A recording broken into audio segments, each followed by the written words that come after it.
जय श्री कृष्णा। राधे राधे। आइए सुनते हैं गुरुवार व्रत कथा।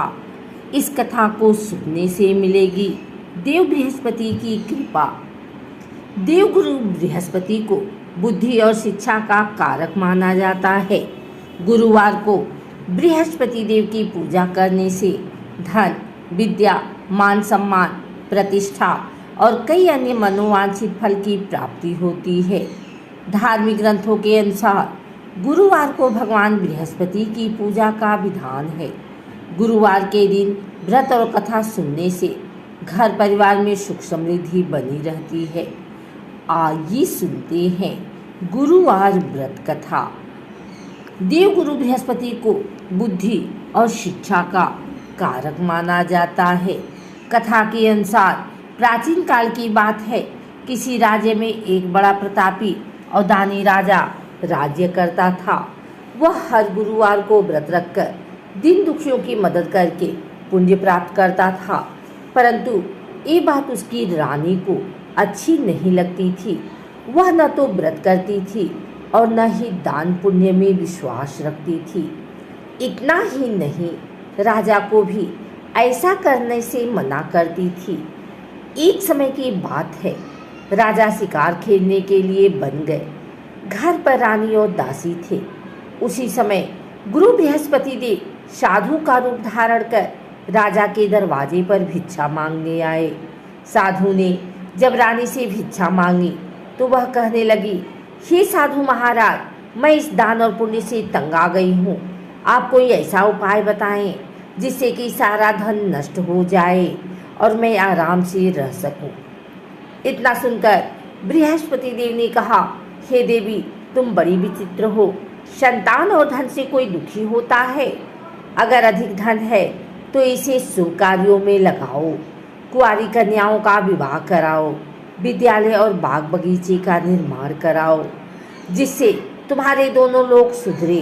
परंतु साधु की इन बात से रानी को खुशी नहीं हुई। उसने कहा कि मुझे ऐसी धन की आवश्यकता नहीं है जिसे मैं दान दूं और जिसे संभालने में मेरा सारा समय नष्ट हो जाए। तब साधु ने कहा, अगर तुम्हारी ऐसी इच्छा है तो मैं जैसा तुम्हें बताता हूँ तुम वैसा ही करना। गुरुवार के दिन तुम घर को गोबर से लीपना, अपने बालों को पीली मिट्टी से धोना, राजा से हजामत बनाने को कहना, भोजन में मांस मदिरा का प्रयोग करना, कपड़े धोबी के यहाँ धुलने देना। इस प्रकार 7 बृहस्पतिवार करने से तुम्हारा समस्त धन नष्ट हो जाएगा। इतना कहकर साधु के रूप में बृहस्पति देव अंतर ध्यान हो गए। साधु के अनुसार कई बातों को पूरा करते हुए रानी को केवल 3 बृहस्पतिवार ही बीते थे कि उसकी समस्त धन संपत्ति नष्ट हो गई। भोजन के लिए राजा का परिवार तरसने लगा।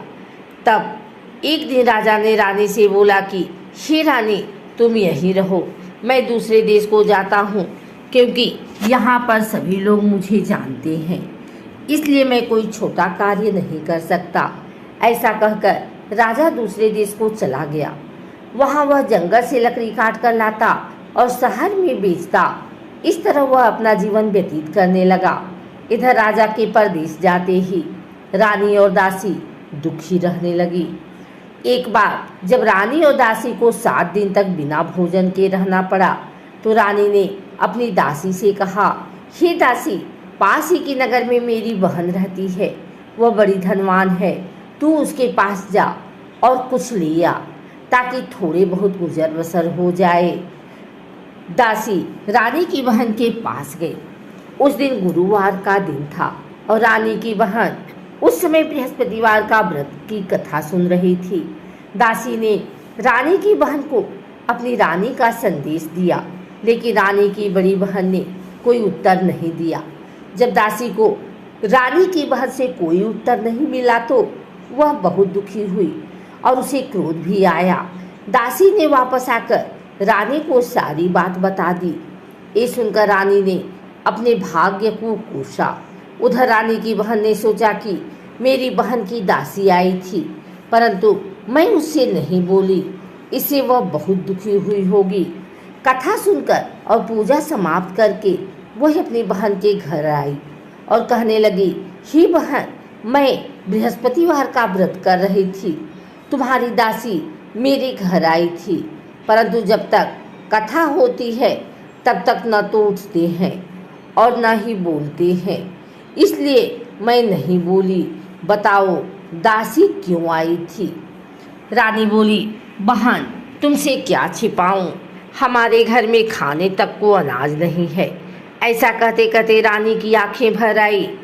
उसने दासी समेत पिछले 7 दिनों से भूखे रहने की पूरी बात अपने बहन को बता दी। रानी की बहन बोली, देखो बहन, भगवान बृहस्पति देव सबकी मनोकामना को पूर्ण करते हैं। देखो, शायद तुम्हारे घर में अनाज रखा हो।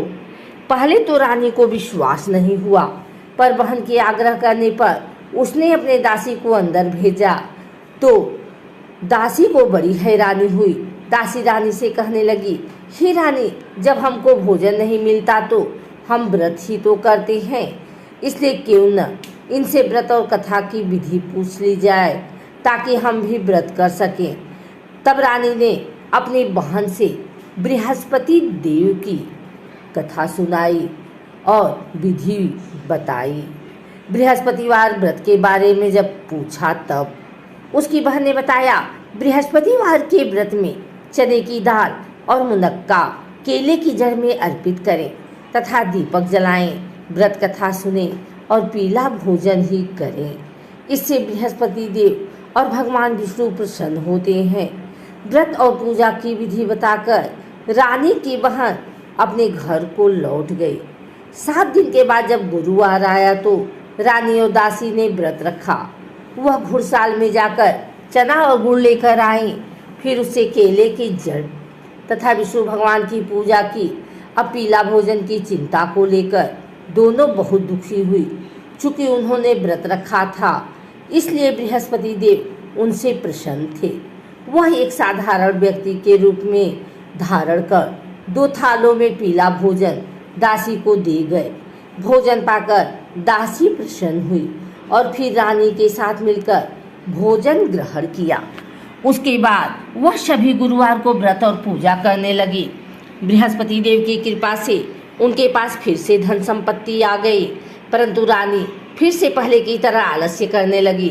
तब दासी बोली, देखो रानी, तुम पहले भी इस प्रकार आलस्य करती थी, तुम्हें धन रखने में कष्ट होता था, इस कारण सभी धन नष्ट हो गया, और अब जब देव बृहस्पति की कृपा से धन मिला है तो तुम्हें फिर से आलस्य होने लगा है।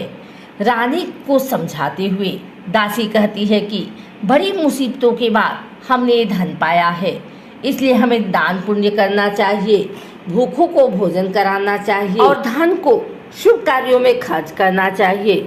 इससे तुम्हारे कुल का यश बढ़ेगा, स्वर्ग की प्राप्ति होगी और पितृ प्रसन्न होंगे।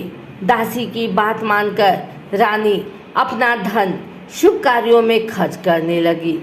इससे पूरी नगर में उसका यश बढ़ने लगा।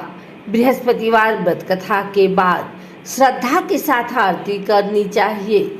इसके बाद प्रसाद बांटकर उसे ग्रहण करना चाहिए।